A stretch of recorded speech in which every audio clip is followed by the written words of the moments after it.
एक शिकलेली मुलगी मोठेपणी संपूर्ण कुटुंब सुशिक्षित करते. जगाचा उद्धार करायचा असेल तर सर्वप्रथम मुलगी वाचली पाहिजे. मुलीला कशाला शिकवायचे ही वृत्ती न बाळगता मुलगा माझा अभिमान तर मुलगी माझा स्वाभिमान ही वृत्ती जोपासली पाहिजे. लोकांना वाटते की मुली ही परक्याची संपत्ती आहे, तिचे लवकरात लवकर लग्न केले पाहिजे. मुलीला शिक्षण देऊन काही उपयोग होत नाही असे अजूनही लोकांना वाटते.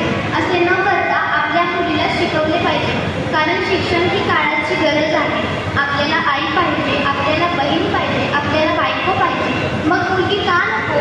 अहो हीच मुलगी या जगामध्ये येण्यासाठी उत्सुक असते. या मातीमध्ये सावित्रीबाई फुले, इंदिरा गांधी, झाशीची राणी लक्ष्मीबाई यांसारख्या अनेक थोर महिला इतिहास घडवले आणि याच मातीमध्ये मुलगी वाचवा होण्याची वेळ आली. किती लाजिरवाणी गोष्ट आहे ना. जगाचा उद्धार करण्यासाठी सर्वप्रथम मुलगी वाचली पाहिजे.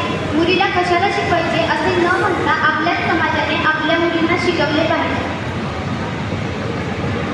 आणि या व्यासपीठाची रजा घेताना मी एवढेच बोलेन की आम्ही 4 बहिणी असतानाही आमच्या आईवडिलांनी आम्हाला शिकवलं आणि यापुढेही शिकवणार आहेत. त्याबद्दल मी त्यांची खूप आभारी आहे. Thank you so much.